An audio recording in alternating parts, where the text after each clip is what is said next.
Live. Hello, everyone. Welcome back to InPress Insights. This is our fourth installment of this stream. I am your co-host and co-founder of InPress, Adam Harder, CEO, and this is my dear co-founder, Alex Long, CTO. Aw, thanks. Yeah, So great to be here. So dear to me. Yeah. Yeah, so welcome back to our fourth rendition of the InPress Insights. Yeah, we're excited to be here. We're definitely in the trenches. I would say we're like coming down to it. We've got a MVP beta test coming out starting in about 2 weeks. So getting ready for that. Ooh. And yeah, excited to be here. How are you feeling, Alex? How are you feeling about the impending beta test, by the way? Yeah, we'll get to this in a bit, but I just want to start out on a tense note. No, yeah. So. If you want like an illustration of how like heads down I've been, on Sunday I tried to give myself a haircut, and I used like a razor blade because I was just like I just got to do something, and the razor died.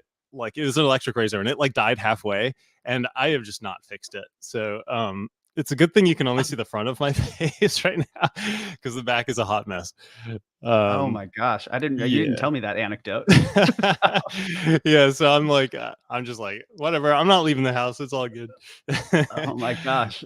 Yeah. You know what? Luckily for you don't need good hair to be a good developer. So I'm sure you're doing great. I've got like a little like race stripe here too on the side, which is great. Oh man. No, sorry, keep going. I totally cut you off. We can get back to the stressful beta test prep in a minute. Yeah, but no, yeah, definitely doing lots of this week has been kind of like putting the lipstick on the app, and I think last week was like trying to get everything kind of hooked up, and this week has been like making it look good. So yeah, that's been the focus.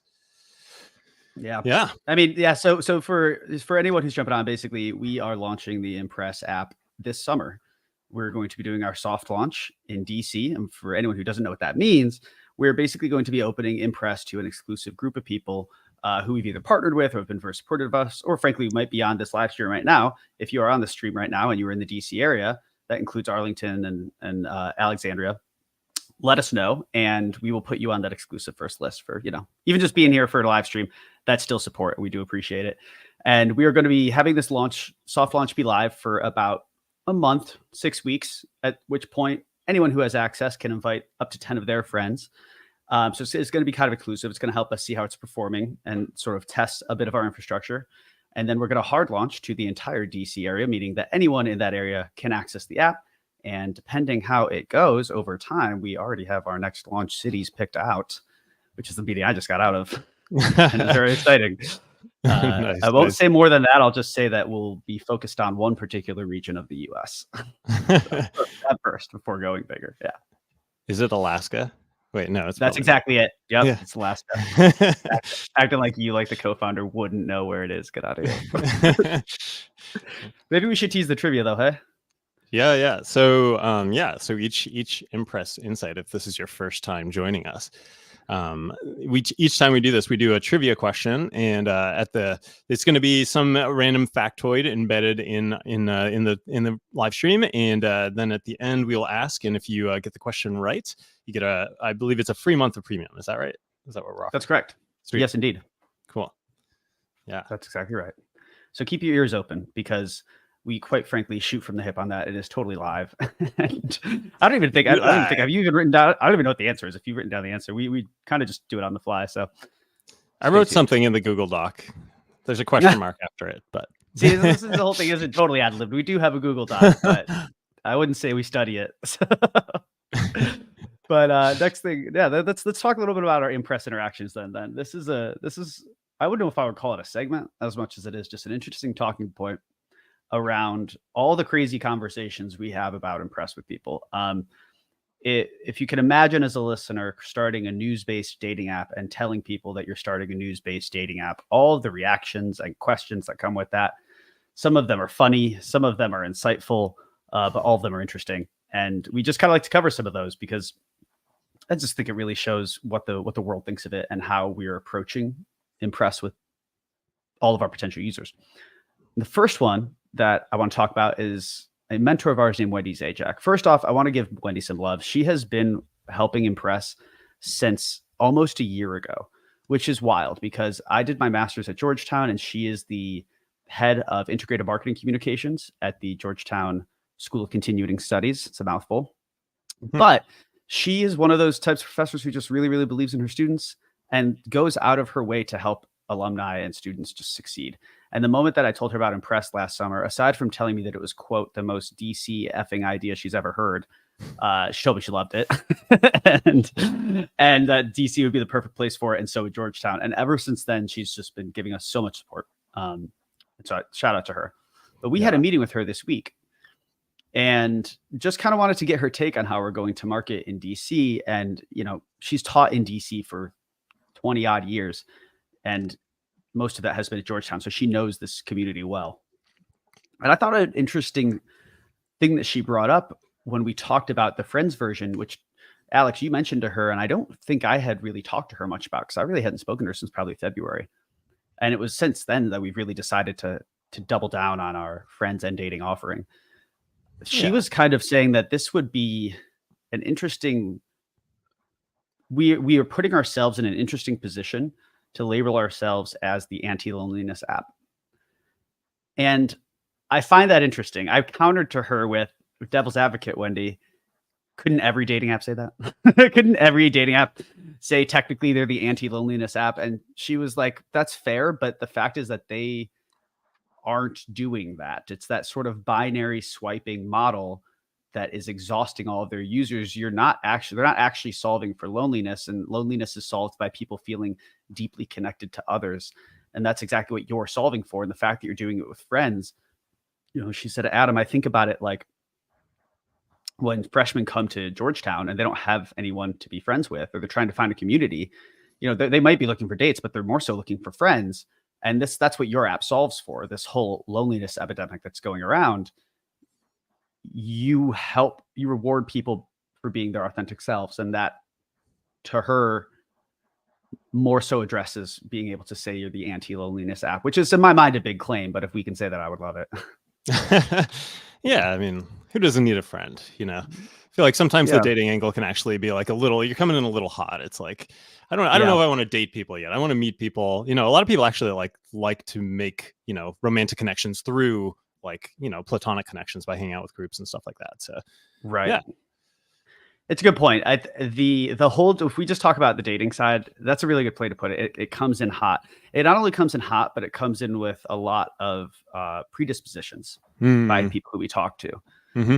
I mean, it is what it is. Like, I don't know how to say this. Like, I don't think we should be apologetic for trying to fix an industry that's broken just because the rest of the people before us broke it. Like, you don't have to pretend we're something that we're not.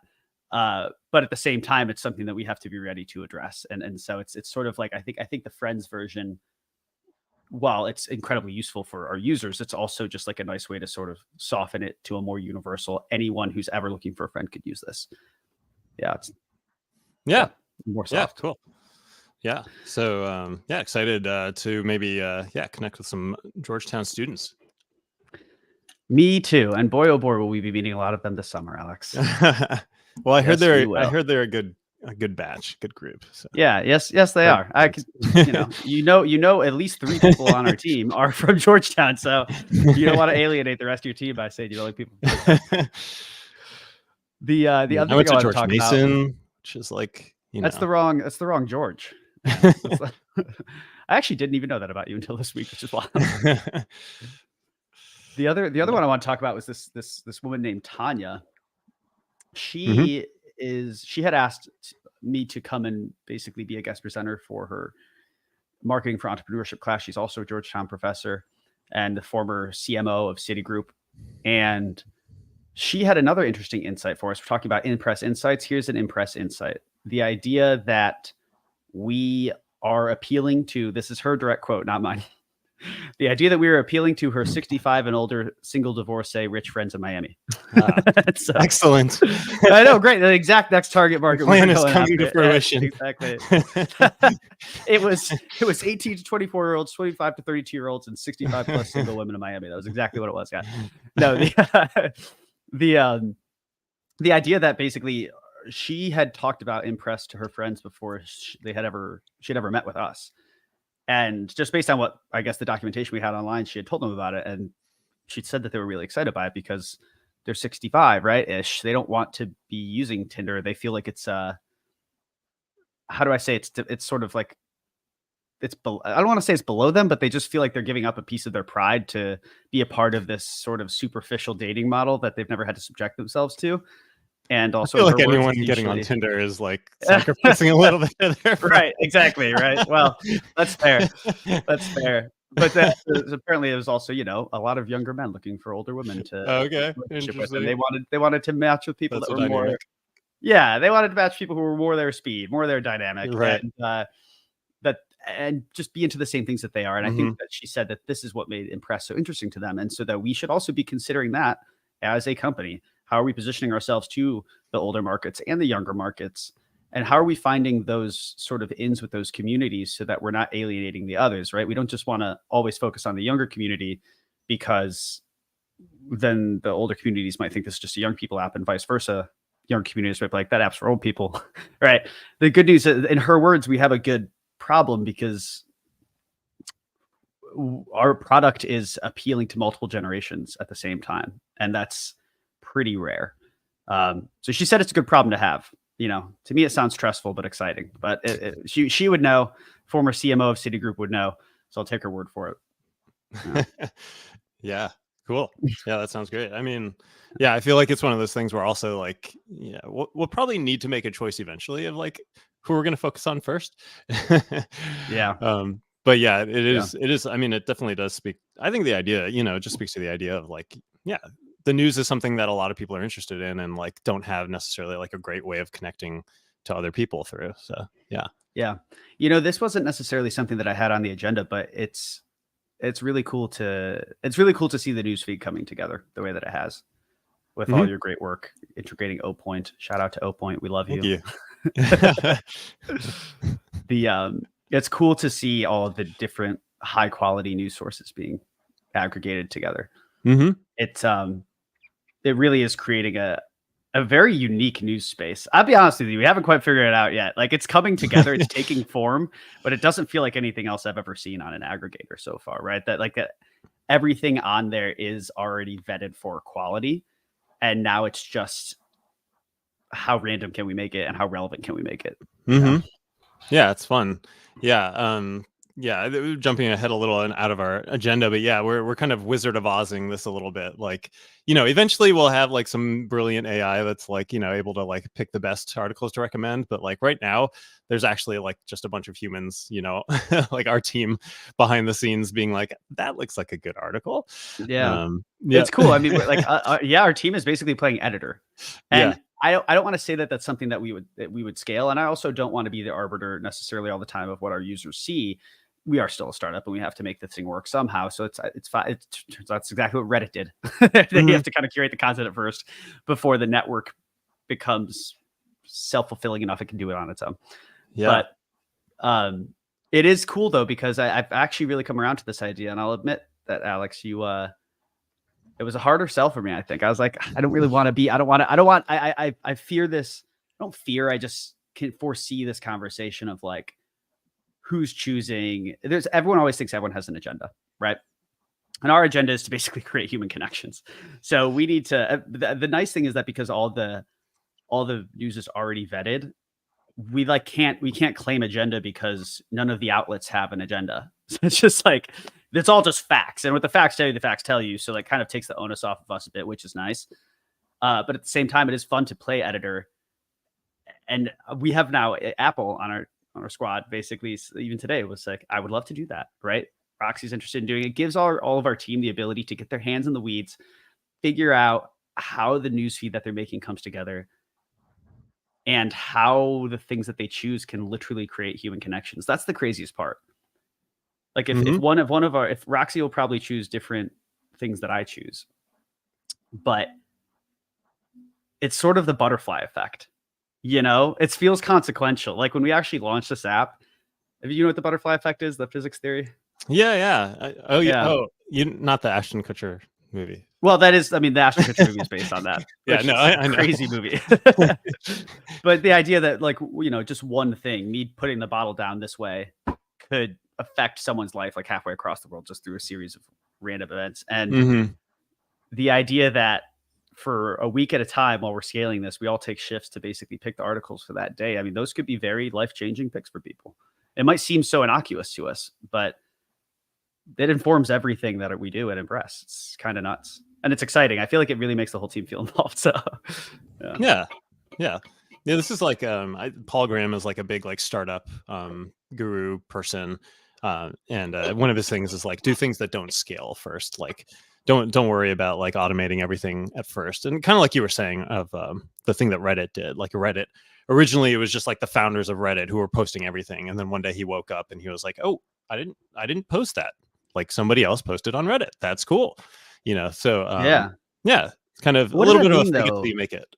Yeah. Yeah, I mean, it kind of is that, right? But I'll admit, like when you said that to me the first time, like build things that don't scale, I get it in this context, but I didn't understand it in a wider context. So can you walk us through what that actually means as insofar as startups are concerned? Yeah. Well, I don't know if I would say that I'm like an expert on this, but I think the idea is just to like get you out of like don't like optimize too much, right? Like don't be like, okay, the first thing we need is this like brilliant AI that's going to predict exactly what people love, and like that's the first problem we need to solve. It's like no, actually, like I don't know. Sometimes I think about like driving through a city versus walking through it. It's a weird analogy, but it's like when you go through something slowly, you experience it more differently, right? And so when you go through the process, in our case of like choosing the news articles manually, it's like walking through the process, and you get a more intimate feel, and then you can decide, okay, how do we automate it, right? And we can base that off of our experience. Just like Yeah. when you like walking versus driving, it's like a very different experience of the whole space. Yeah. It's so interesting because it's interesting because I don't think I ever would have thought of it that way at first. And now thinking of it in the opposite way is almost horrifying. The idea that like we would have been totally hands off on the news feed from the very beginning and just let Jesus take the wheel. And what would have come out of that would have probably been a very random, unrewarding news consuming experience for our users. Mm-hmm. Yeah, it's Yeah. yeah, it's very interesting. Yeah. I'm glad we're doing it the way that we're doing it. Cool. I'm glad. Then what else glad do we you're have glad. on here? I'm glad. Yeah, I mean, we'll see. We'll see when it's like 6 months from now, and we've just been manually To be building like, the Alex, news feed for ages. Like, dude, it's why time to did you stop doing this. suggest this?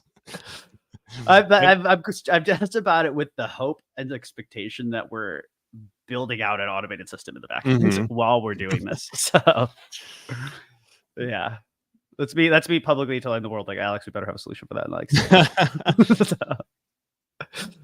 let's see what else we got on our agenda. So, That's what interns are for. yeah, I mean, that's a pretty good intern task. Find a way to automate our entire news feed, which is, by the way, the informational system through which our entire business model runs, and don't mess it up. And Right. you might get paid. It's just like, jeez. No, I want to move on to actually some bigger updates. We can talk about maybe a silly conversation I had with a guy in DC who I met and ended up talking to for 45 minutes about InPress in a bit. Maybe we could break up some of the technical information with that. But let's Sure, talk yeah. about Mhm. just news from the dev front, right? Like just any updates you've got. Yeah. So, yeah, like I was kind of saying before, we've just been like pretty heads down, making everything look like, you know, decent. I won't get our like designer to sign off on that. I think like we definitely still have like a little bit of catch up work. But it's better. It's getting better. The data science aspect of it is also rolling along. So yeah. Yeah. So we have some The fake data yeah, go ahead. no, please go ahead.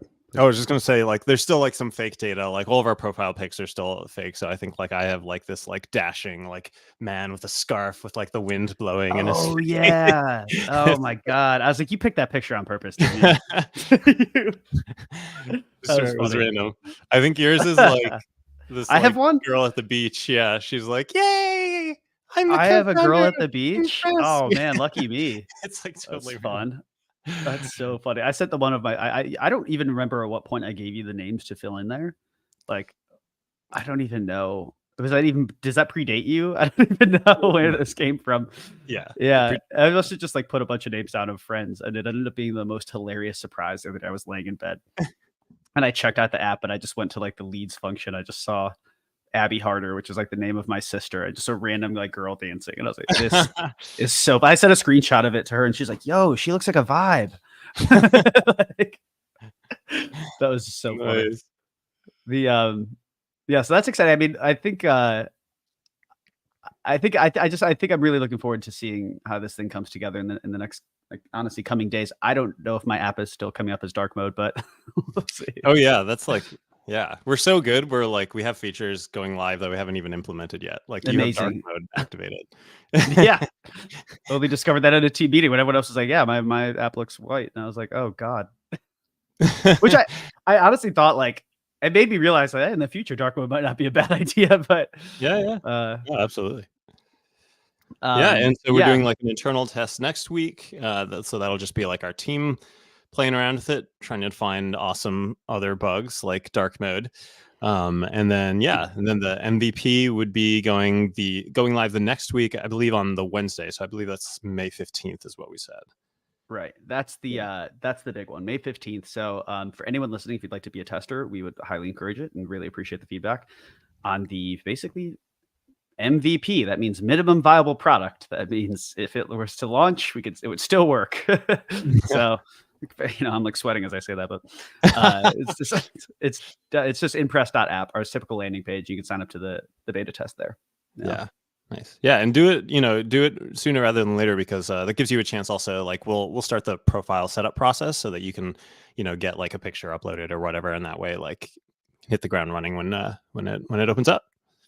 Yeah, we should actually talk about sort of what that looks like. For beta testers, they'll still be able to go through the onboarding flow, correct? And they'll be setting up their profiles and saying some things about themselves. Mm-hmm. And at which point they'll be swiping Mm-hmm. on users, on fake users, on fake users. Maybe, I don't know. Open question. Yeah, I don't know. Open question. Yeah. Got it. Okay, got it. The other update that I had, like maybe like someone will find love in our like beta test. that would be so cool. That would be so cool. Well, the thing is, I guess that's what I wanted to ask. Sorry, this is probably, this is more for a private meeting, but I guess our testers will find out in 2 weeks anyways. If two beta testers, because we're not geo-locking our beta test. So if we have a tester in, the UK and someone in California, theoretically, as long as they don't have their, we probably shouldn't even give them a chance to actually geo-lock themselves. We just leave it open. And if they do, then they could conceivably match on InPress in our beta. Yeah. That would be awesome. Yeah. And then we would enlist them for all marketing material. 100%. 100%. Yeah, exactly. We'd be, turn their newfound relationship into capitalism. And the only other thing I wanted to say on sort of team update stuff is, there's only two more days to contribute to our Indiegogo campaign. It flew by. I just posted a link on LinkedIn, and we'll see if anyone else wants to get anything. But basically, this I don't know. The swag is really cool. I actually can't wait to get it. I've been like questioning if I should actually just order more for myself. I'm like, don't do that. Like, you'll end up having plenty of swag, Adam, of InPress. But I just really like the T-shirt. I really like the hat, and I feel like I'm going to lose the hat or I'm going to stain the T-shirt. And I'm like, maybe I should get another one. But yeah. No, yeah, totally. I'm very excited. I'm like, yeah, 2 days left. So if you haven't been a backer for us yet on Indiegogo, please consider it. Yeah, we're like $51 away from 4,000. Like, just help us get that. It's a frustrating number. It's a frustrating number for sure. I want us to get over that hump. And then I guess the last thing I would say. Sorry, I thought that was going to be the last thing. Is our soft launch in DC, that I already explained. If you are in the DC area and you would like to be a part of the actual soft launch, let us know in this chat. Reach out to us on social in a DM. But if you're in the DMV area, we are looking for people to give first access of InPress to, starting in July. And what that means is that you will be the first one to ever use it, along with some very specific communities that we've already pre-chosen. I don't know. Feel special. You'll be the only one who gets to add any people to the app too. You'll basically be a gatekeeper of our network growth. So lord over folks with that knowledge. Nice. Yeah. I feel like that's what it is though, right? That's how the whole network growth thing works, right? It's like, it's amazing how much people get excited to be the only one who has access to something that's cool. Hey man, I still remember when I got my Gmail invite. Oh, really? You were oh, wow. See, I didn't even know until doing this business that that was actually a thing Oh, yeah? that people got really excited about. Yeah. It's funny. Yeah, I was really. reading that people would, like, sell their Gmail invites on eBay for, like, thousands of dollars. Wow, okay. And I was like, "This is an email account." But you know what? Hey, that's literally what it is though, right? It's like as soon as somebody can't have it, it's like, "Oh, man, I gotta have it." So, whatever, we're gonna play into that, and, I mean, it won't even be that long too. I think I'm not sure how long most people's soft launches are, but ours is not that long in comparison. Like, there's a app that I test. I was invited to as part of an accelerator, which is sort of a CEO, CTO, co-founder, Y Combinator community app. Hmm, Um, and it's been in for 6 months. It's been in test flight. You can go in there. I'm not wow. going to say the name of it. I'm going to be honest with you. I don't think it's a good app. I don't enjoy using it. But the idea that it's been there for 6 months, and maybe that's why I don't enjoy using it. Maybe they're still trying to figure stuff out. but like I think maybe some of these communities kind of stay in that stasis for a while. And I personally just I don't know. I just don't see a use for us to do that at this point, Just rip especially the because Band-Aid off. their network is so small, right? It's just like specifically successful founders and co-founders and stuff. Like that's a small Uh-huh. community. So that probably makes sense for them to try to extend that exclusivity as long as possible. Mm. But for us, we need people to form relationships. So we're going to open this sucker up quick. Yeah. Yeah. Yeah, I've been reading this book, Fear and Art. I don't know if you've heard of this. Someone gave it to me Mm-mm. years ago. It's great. It's one of these little like tiny books that you could just like leave in the bathroom and just like pick up a random page and read it. But it was talking about um wow, actually I totally forgot what I was about to say. Oh yeah, You're no talking no, about no. this fear Sorry, sorry. book. Yeah, yeah. It feels like we've been like an artist in like a studio, like making a painting or something for like the past 3 months or something, and like we haven't shown it to anyone, and now we're like taking it to an art gallery, and it's like, oh my god, now the Yeah. whole world is gonna Yeah. see it. It's funny. I don't even feel, I'm not sure if we're supposed to feel nervous about the beta test. I don't feel nervous about the beta test. I, I think I am much more, I wouldn't even say nervous. I am excited for the launch. I'm just anxious for the launch. The beta test, even if the beta test goes swimmingly or it goes terribly, it doesn't, either way, we have time to fix whatever comes of it. Hmm. Right. So that's fine.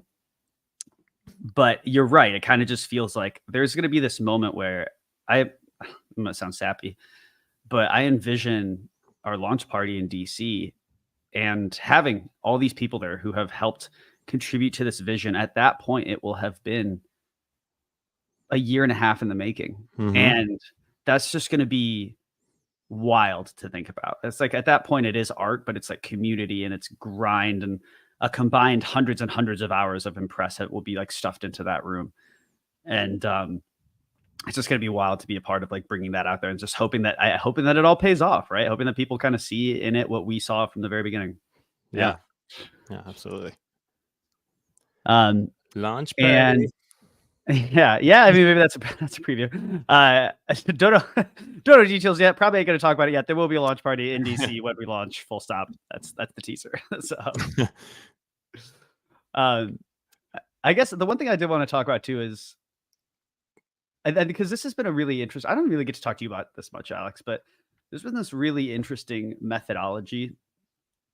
It's become a methodology that I've been working out for how to suss out the right outlets for Impress.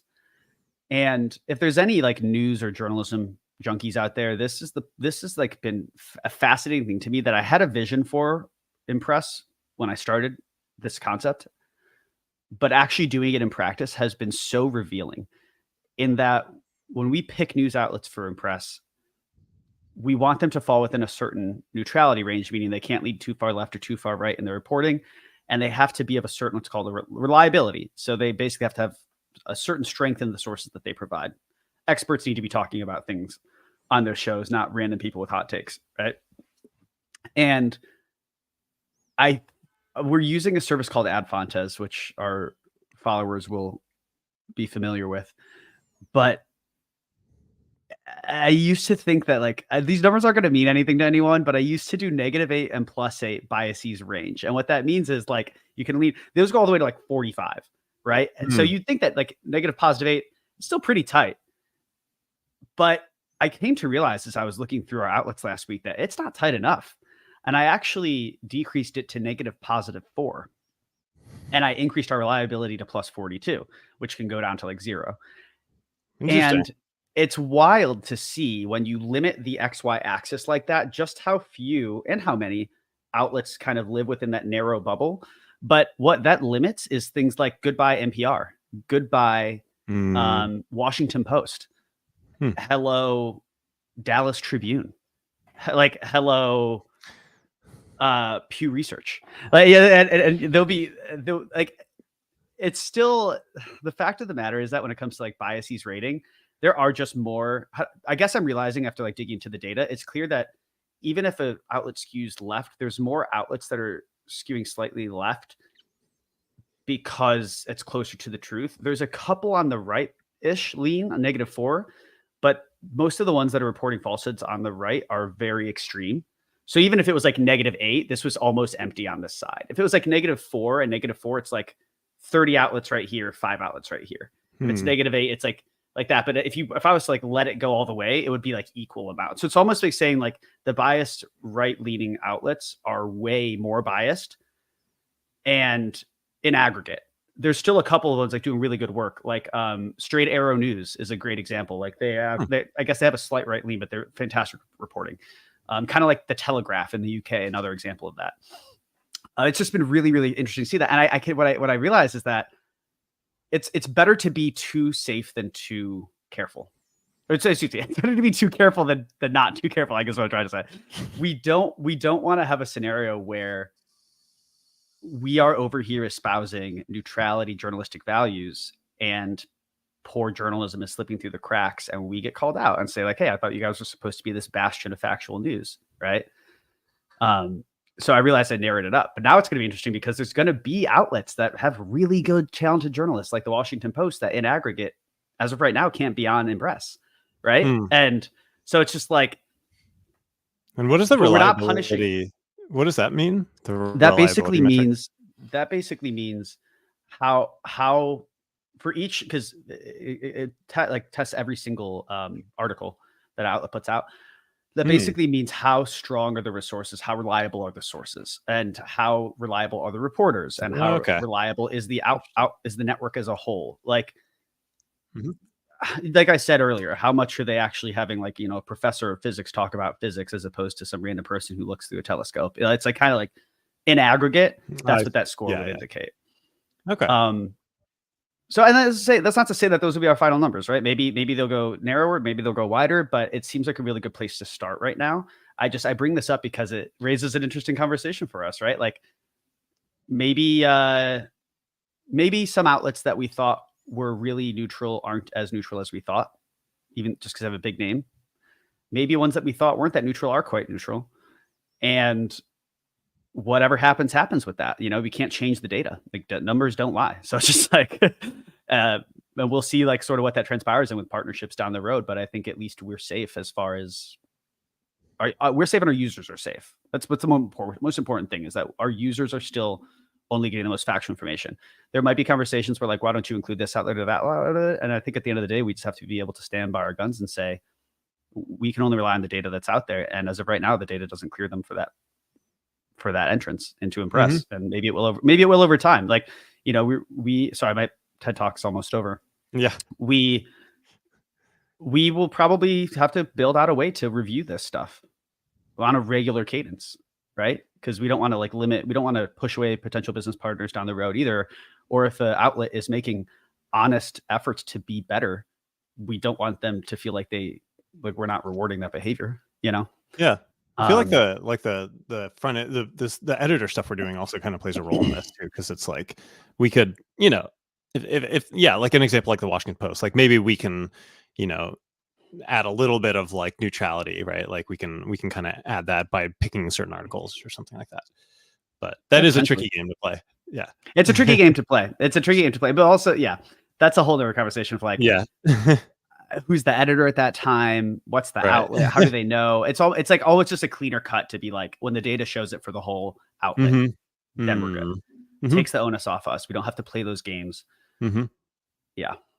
There's a very famous saying in politics that I like to say, and I think that we as co-founders will be saying it sometimes. It's that if you have to explain yourself, you're losing.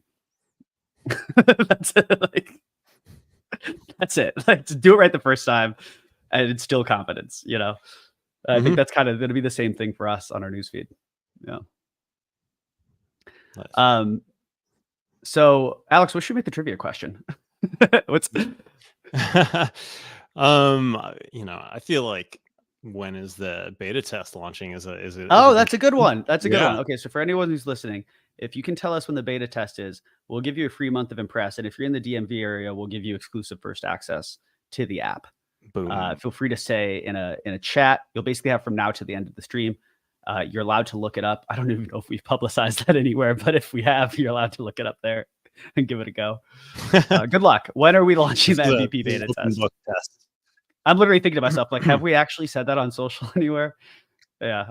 Well, yeah, we have. We have actually. We have. So Godspeed. There you go. Um, so now it's time to like leverage questions from the community. So we always have some questions that we get from the community that we will kind of save for the stream. But if anyone who's listening right now has a pressing question they'd like to ask us, by all means, the floor is yours. But in the meantime, I'm going to look up some questions that we have that we haven't necessarily got to. Mhm. Let's see here. We've got. By the way, can I say, I finally Yeah. finished Ray Dalio's Principles book. Oh I yeah. finally finished it. It took me like 2 weeks, but I got through. Good. It's like 60 pages. Yeah. This is the Good. illustrated version, by the way, for anyone listening. This is the kids Oh, book. the kids book. That's right. That's so funny. I forgot you actually ordered the kids book. Yeah. I did get the adult version later, and I was like, that's really long. I'm kind of glad I got the kids version. But I So a finished question it. that we've. Oh, go ahead. Yeah. Go ahead. No, I was just gonna say the ending was actually I gotta be honest, like I teared up a little bit. Like it gets Oh deep. yeah, the kids book gotcha. Yeah, I would recommend it. Can you tell Principles for me a little Success. bit? Can you like kind of can you kind of just like give the listeners like a little bit of a tearjerker right now? What happens in this kids Well, book? so yeah, it goes through this whole journey, and it's kind of told from his perspective of like, I've been through this journey, and now I want to share my lessons with you, my young little, whatever, and My and then young like little whatever. I don't know, Like, young Jedi, Right. and then but yeah, at the end there's like this like little exercise. There's different little exercises you can do, and one of them is like kind of like the arc of your life and what is the story of your life and like the different Oh, parts that's deep. yeah, it Oh, that's is, deep. right? For It's a like the kid's movie. book. That's like the movie Click or something. Oh, wait, the Adam Remember at the Sandler? movie end of the movie Click? Because I never Yeah, watched that movie. I had never watched okay. that movie growing up because everyone told me it was too sad. And I'm not really always in a movie to just, cry. That's what I got Death Cab for Cutie for. I don't need to watch Adam Sandler. He makes me laugh. I don't need him to make me cry. And then I finally did watch the end of it one time. And it was basically he was such a successful big boss that he had, lost track of all of his loved ones. And he was Yeah, basically yeah. lonely and he had like forgotten what was important. And everyone's crying in that movie. I think at one point he's just like running in the rain because of course he is. That's what would happen in the end of a sad Adam Sandler movie. Someone would be running through the rain. Yeah. That Yeah, reminds me of though what you said. yeah. I think the majority of that movie is actually funny, I think. Maybe the ending is really poignant, but maybe Yeah. the rest of it is All a right. little So more Adam Sandler-esque. here's an interesting question from the community that we've gotten that we haven't actually talked about on the show before, Alex. Mhm. Will I be able to edit my profile? Why don't you take that one? Hot seat. No. No, I'm just kidding. First time. Yeah. First time. That's it. Don't make any mistakes. Accidentally upload like the wrong picture. Right. No. Yeah, absolutely. I mean, this is honestly, to be honest, this is still something we're exploring, honestly. Like what the profile is going to be comprised of. Like, obviously, right now we're thinking, there's going to be some typical elements like a person's picture and like some bio snippets or something like that. But this is something that we're still exploring, and I mean, this is why we're doing the MVP and all this kind of stuff is to explore it. And I'm also kind of hoping that we can find like some unique angles on it, so it's not just like every other dating app out there where it's just like here's a picture and a couple sentences and I like Game of Thrones. It's like Right. hopefully we can get something Well, that's like a little more deep. Yeah.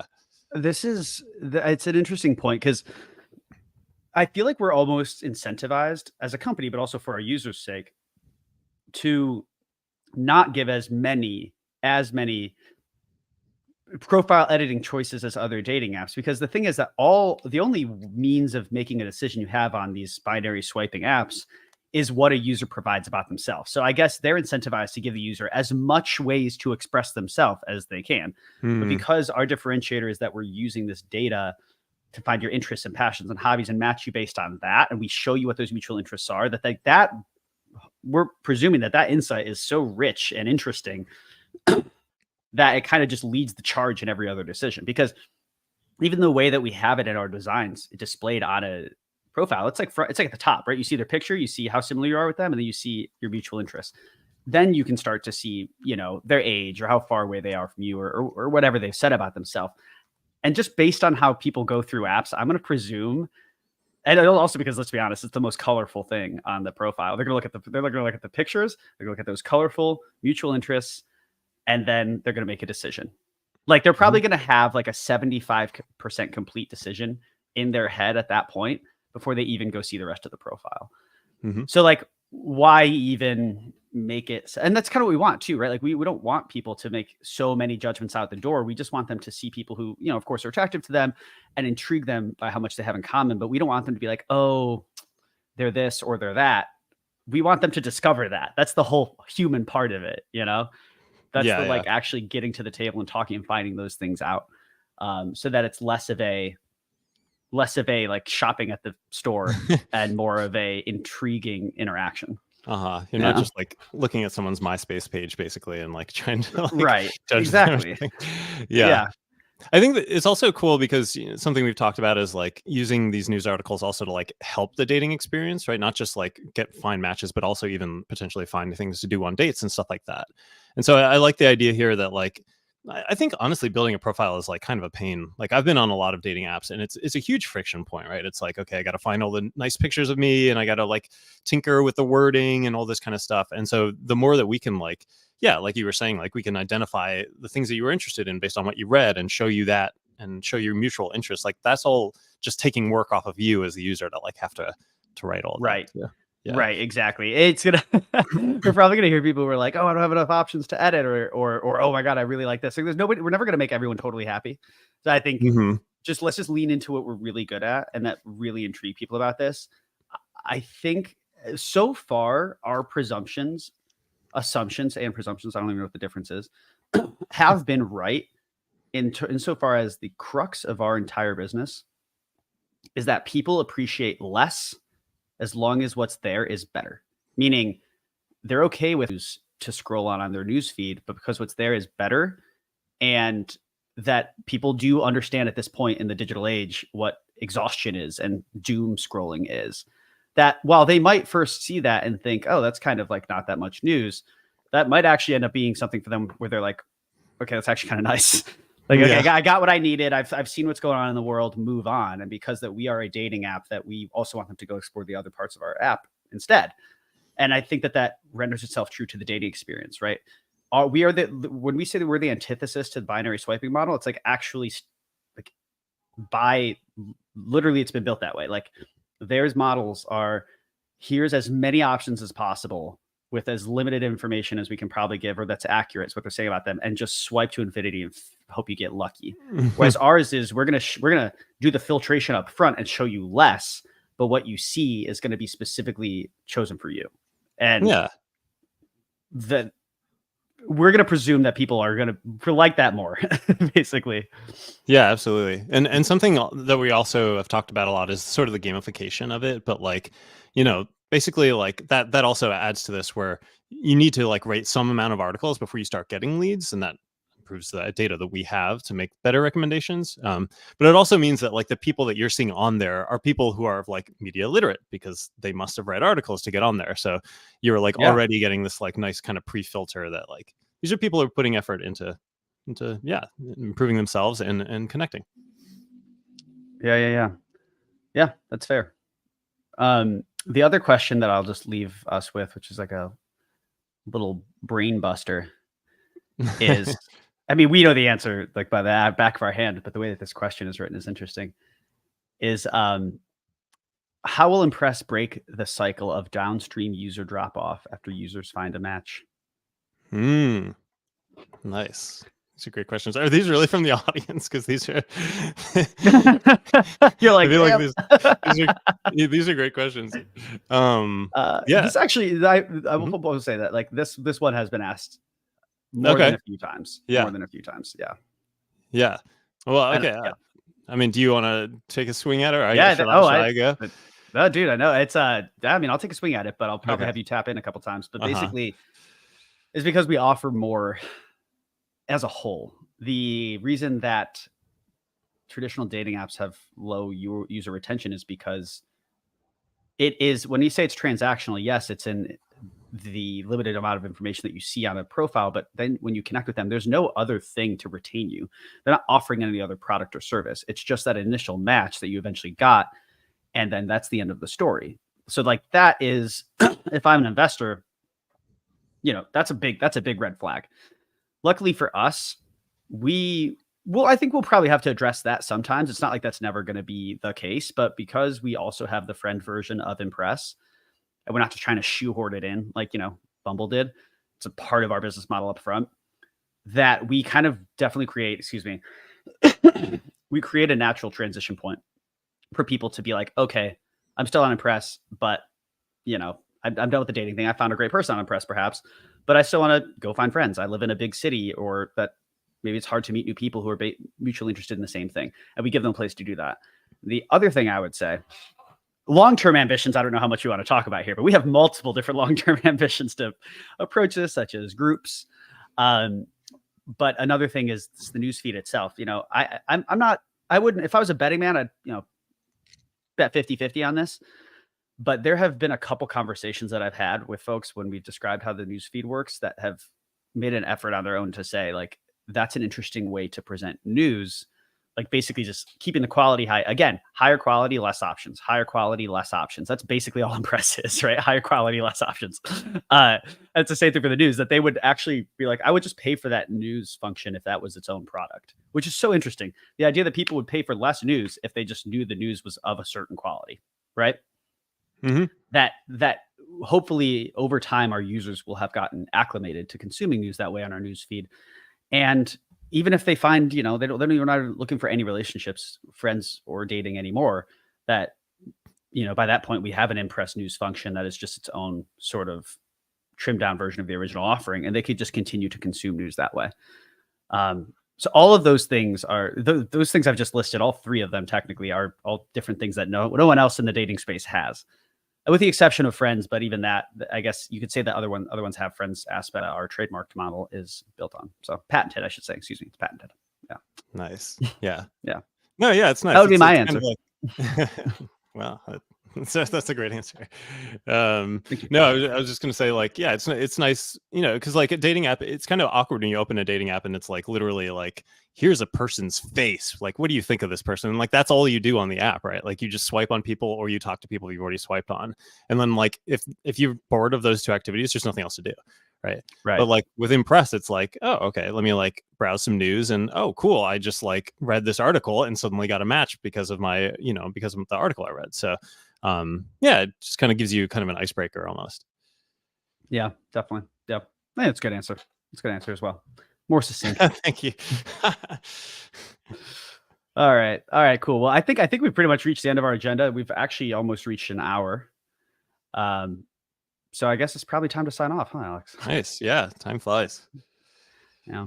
Well, for those of you who tune into these, basically we'll be doing these bi-weekly as our channels grow. Hopefully we'll get more viewers. And I think as we actually launch and we probably start to offer some tangible things on here when our actual product is launched, that these might be, we might actually have to limit these because we probably can't give too many insights if we're actually a launch company. So we'll see how long we do these for, but it's always too fun. insightful. So. Right, exactly. We don't want to show too much of what's going on under the hood. Cool. Yeah. Well, we should do the trivia and also just plug the Indiegogo one more time. So that ends Sunday. So indeed. check out InPress.app. Yeah. somebody since we've been on this call actually contributed to our Indiegogo campaign. There you go. So thank you. Was it you, Alex? It better not have been. They're all me. I just Oh bought my God. $4,000 worth of InPress merchandise.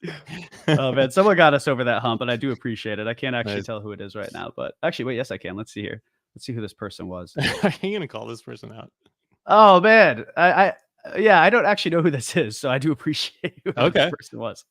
I actually don't know Well, off the top of my head if I know who this is. I wonder if Yeah. I do. Gary Wheelock. Hell yeah. That's a You know friend who of that mine. is? One of my best friends from high Nice. school. Shout out to There you go. Gary. Thanks, Gary. It got us Love you, over the dude. 4K. Exactly. Cool, man. All right. Well, yeah. Oh, yeah. So the answer to the trivia Mhm. was Well, do we have any the guesses? question was, Yeah. we'll see. We've gone up and down with a few viewers and like not any viewers. So I have no idea if anyone's even on at this point because this number that we see in StreamYard doesn't update in real time. So, Okay. so just so you know, there could be like 3 or 4, there could be 0. Who knows? That said, the question was, when is the MVP of InPress launching? MVP beta test. The answer is, should you say it? Well, I feel like we should give people a chance to put the answer in the chat, but maybe or we could say we could do what we did last time and say like email us and we'll give you the Yeah. Yeah. Fine. We won't say the answer. But I feel We like we won't say should the also advertise this. All right, screw it. Fine. You know what? Fine. If you somehow message us this, we'll give you the free month anyway. But we also need to advertise this. So testing is live on May 15th, but you have to sign up on our landing page and join the wait list to be a tester. Yeah. You'll see the link right there on the landing page. Cool. Yeah. So InPress.app has the sign up for the waitlist as One well as the thing- Indiegogo. Mhm. One thing that we should say as well, though, is that if you actually sign up to be a beta tester, test the app, and fill out the form, that 1 month isn't going to mean much to you because we'll be giving you a free 6 months of InPress for doing that. Because it is, it was going to take, probably a good 20, 30 minutes to do. We really do appreciate that time that you're giving to us just to help us make a better product. So it'll be 6 months instead of 1 month of the free offering, which is worth $120. So There you go. yeah. All right. Well, just like that, it's the end of our stream. Thank you so much, Alex. It's always a pleasure. Thank you to everyone who tuned in today. Likewise. Yeah. Thanks, everybody. All right. See you next time. Cool. Have a great weekend. Bye.